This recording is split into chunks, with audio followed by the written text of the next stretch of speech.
Hello ಸ್ನೇಹಿತರೆ, ನಾನು ನಿಮಗೆ ಈ ವಿಡಿಯೋದಲ್ಲಿ ನೀವೇನಾದರೂ ಫಿಕ್ಸ್ಡ್ ಡಿಪಾಸಿಟ್ ಇಡಬೇಕು ಅನ್ಕೊಂಡಿದ್ರೆ ನಾನು ನಿಮಗೆ ಈ ವಿಡಿಯೋದಲ್ಲಿ ಸುಮಾರು 10 ಟಿಪ್ಗಳನ್ನ ನಿಮಗೆ ಈ ವಿಡಿಯೋದಲ್ಲಿ ತಿಳಿಸ್ಕೊಡ್ತಾ ಇದ್ದೀನಿ. ನೀವು ಈ ರೀತಿ ಮಾಡಿದ್ರೆ ಖಂಡಿತವಾಗಿ ನೀವು ಫಿಕ್ಸ್ಡ್ ಡಿಪಾಸಿಟ್ ಅಲ್ಲಿ ಜಾಸ್ತಿ ರಿಟರ್ನ್ಸ್ನ ನೀವು ಪಡ್ಕೊಳ್ಬಹುದು. ಯಾವೆಲ್ಲ ಟಿಪ್ಸು ಅನ್ನೋದನ್ನ ಈಗ ತಿಳ್ಕೊಳ್ಳೋಣ. ಮೊದಲನೆಯದಾಗಿ ಏನಂದ್ರೆ, ನಾವು ಒಂದು FD ಬ್ಯಾಂಕ್ಗಳಲ್ಲಿ ಇಡಬೇಕಾದಾಗ ನಾವು ಫಸ್ಟ್ ಅರ್ಥ ಮಾಡ್ಕೊಳ್ಬೇಕು ಎಷ್ಟು ಟೆನ್ಯೂರ್ಗೆ ನಾವು FD ಇಡಬೇಕು ಅಂತ. ನಾರ್ಮಲ್ ಆಗಿ ಲಾಂಗ್ ಟರ್ಮ್ ಅಲ್ಲಿ ನಾವು FD ಇಟ್ರೆ, ಈಗ 3 ಇಂದ 5 ವರ್ಷದಲ್ಲಿ ನಾವೇನಾದ್ರೂ FD ಇಡಕ್ ಹೋದ್ರೆ ನಮ್ಗೆ ಅಲ್ಲಿ ಬಡ್ಡಿ ಜಾಸ್ತಿ ಕೊಡ್ತಾರೆ. ಅದೇ ಕಡಿಮೆ ಅವಧಿಗೆ ಏನಾದ್ರು FD ಇಡಕ್ ಹೋದ್ರೆ ನಮ್ಗೆ ಕಡಿಮೆ ಬಡ್ಡಿ ಕೊಡ್ತಾರೆ. ಇದನ್ನ ನೀವು ಅರ್ಥ ಮಾಡ್ಕೊಂಡು ನಿಮ್ಮ ಗೋಲ್ ಏನಿದೆಯೋ, ನಿಮ್ಮ ಗೋಲ್ ಲಾಂಗ್ ಟರ್ಮ್ ಗೋಲ್ ಇದ್ರೆ ಆಗ ನೀವು ನಿಮ್ಮ FD ಲಾಂಗ್ ಟರ್ಮ್ 3 ಇಂದ 5 ವರ್ಷದಕ್ಕೆ ನೀವು ಇಟ್ರೆ ನಿಮ್ಗೆ ಜಾಸ್ತಿ ರಿಟರ್ನ್ ಸಿಗುತ್ತೆ. ಮತ್ತೊಂದು ಟಿಪ್ ಏನಂದ್ರೆ, ಫಾರ್ ಎಕ್ಸಾಂಪಲ್ ನಿಮ್ಮ ಹತ್ರ 5 ಲಕ್ಷ ಹಣ ಇದ್ರೆ ನೀವು 5 ಲಕ್ಷಕ್ಕೆ ಒಂದೇ ಒಂದು FD ಇಟ್ಬಿಡೋದಲ್ಲ. ಇದರಲ್ಲಿ ನೀವೇನ್ ಮಾಡಬೇಕು, 5 ಲಕ್ಷನ 1 ಲಕ್ಷನ 1 ವರ್ಷಕ್ಕೆ ಇಡೋದು, ಇನ್ನೊಂದು ಲಕ್ಷನ 2 ವರ್ಷಕ್ಕೆ ಇಡೋದು, ಇನ್ನೊಂದು ಲಕ್ಷನ 3 ವರ್ಷಕ್ಕೆ ಇಡೋದು, ಇನ್ನೊಂದು ಲಕ್ಷನ 4 ವರ್ಷಕ್ಕೆ ಇಡೋದು, ಇನ್ನೊಂದು ಲಕ್ಷನ 5 ವರ್ಷಕ್ಕೆ ಆ ಥರ ಇಟ್ಟಾಗ ನಿಮಗೆ ಪ್ರತಿ ವರ್ಷನೂ ನಿಮಗೆ FD ಮೆಚುರಿಟಿ ಆಗ್ತಾ ಇರುತ್ತೆ. ಯಾಕಂದ್ರೆ ನಿಮಗೆ ಹಣದ ಅವಶ್ಯಕತೆ ಇರ್ಬೋದು. ಇನ್ ಕೇಸ್ ಏನಾದ್ರು 5 ಲಕ್ಷ ಇಟ್ಬಿಟ್ರೆ ಒಂದೇ ಸಲ ಏನಾಗುತ್ತೆ, ನಮ್ಗೆ ಏನಾದ್ರು 1 ಲಕ್ಷ ನಮ್ಗೆ ನೀಡಿರುತ್ತೆ, ಇನ್ನೊಂದು ವರ್ಷ ಆಗ್ಬಿಟ್ಮೇಲೆ ನಾವು 5 ಲಕ್ಷದ FD ನಾವು ವಿಡ್ರಾಲ್ ಮಾಡಬೇಕಾಗುತ್ತೆ. ಆಗ ನಮಗೆ ಪ್ರಿಮಿಚುರಲ್ ವಿಡ್ರಾ ಚಾರ್ಜಸ್ ಎಲ್ಲ ಆಗ್ತಾರೆ. ಅದ್ರ ಬದಲು ನಾವು ಈ ತರ ಮಾಡಿದಾಗ, ಈಗ ಇನ್ ಕೇಸ್ ಏನಾದ್ರು 1 ವರ್ಷದಲ್ಲಿ 1 ಲಕ್ಷ ನಮಗೆ ಬಂದ್ರೂ ನಾವು ಆಗ ಇಂಟ್ರೆಸ್ಟ್ ರೇಟ್ ಜಾಸ್ತಿ ಆಗಿರ್ಬೋದು. ಆಗ ಮತ್ತೆ ನಾವು ಆ 1 ಲಕ್ಷನ ನಾವು ಮತ್ತೊಂದು FD ಓಪನ್ ಮಾಡಿದ್ರೆ ನಮಗೆ ಇಂಟ್ರೆಸ್ಟ್ ರೇಟ್ ಜಾಸ್ತಿ ಸಿಗುತ್ತೆ. ಆದ ಕಾರಣ ನಮ್ಮಲ್ಲಿ ಹಣ ಯಥೇಚ್ಛವಾಗಿದ್ದಾಗ ಜಸ್ಟ್ ಒಂದು FD ಮಾಡೋ ಬದಲು ನಾವು ಆ 5 ಲಕ್ಷ ಹಣವನ್ನ 5 FDಗಳಲ್ಲಿ ಹಣ ಇಡೋದ್ರಿಂದ ಅದು ತುಂಬಾ ಫ್ಲೆಕ್ಸಿಬಲ್ ಅಂತಾನೆ ಹೇಳ್ಬೋದು. ಮತ್ತೆ ಮೂರನೇ ಟಿಪ್ ಏನಂದ್ರೆ, ನಾವು FD ಇಡಬೇಕಾದ್ರೆ ನಾರ್ಮಲ್ ಆಗಿ ಏನ್ ಮಾಡ್ತೀವಿ, ನಮ್ಗೆ ಇಂಟ್ರೆಸ್ಟ್ ರೇಟು ಕಾಂಪೌಂಡ್ ಆಗುತ್ತೆ 3 ತಿಂಗಳಿಗೊಂದಕ್ಕೋಸ್ಕರ.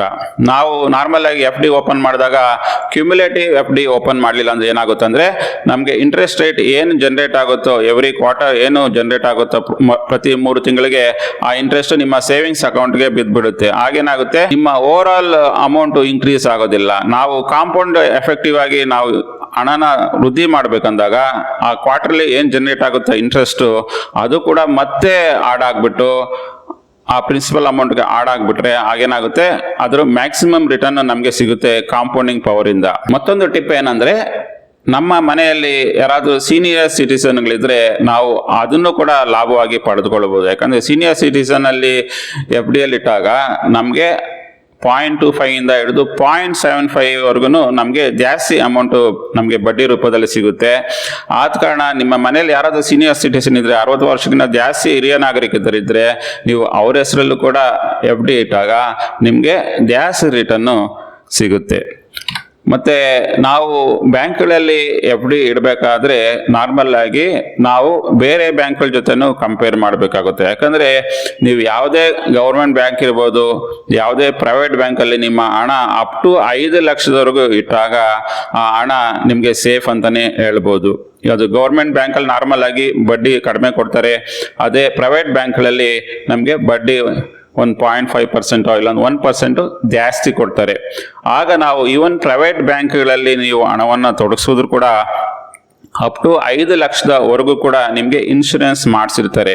ಆಗ ನಿಮ್ಮ ಹಣ ಯಾವುದೇ ಕಾರಣಕ್ಕೂ ಲಾಸ್ ಆಗೋದಿಲ್ಲ. ಇದನ್ನು ನಿಮ್ಮ ಮೈಂಡಲ್ಲಿ ಇಟ್ಕೊಂಡು ನೀವು ಗೌರ್ಮೆಂಟ್ ಬ್ಯಾಂಕಲ್ಲಿ ಇಡಬೇಕಾ ಇಲ್ಲಾಂದ್ರೆ ಪ್ರೈವೇಟ್ ಬ್ಯಾಂಕಲ್ಲಿ ಇಡಬೇಕಾ ಅನ್ನೋದನ್ನ ನೀವು ತಿಳ್ಕೊಂಡು ಅದಕ್ಕೆ ತಕ್ಕಂತೆ ನೀವು ಪ್ರೈವೇಟ್ ಬ್ಯಾಂಕ್ಗಳಲ್ಲಿ ಹಣ ಇಟ್ಟಾಗ ನಿಮಗೆ ಬಡ್ಡಿ ಜಾಸ್ತಿ ಸಿಗುತ್ತೆ, ಪ್ಲಸ್ ಅದು ಸೆಕ್ಯೂರ್ ಆಗಿರುತ್ತೆ. ಯಾಕಂದ್ರೆ ಅಪ್ ಟು 5 ಲಕ್ಷದವರೆಗೂ ನಿಮ್ಮ ಹಣ ಸೇಫ್ ಆಗಿರುತ್ತೆ.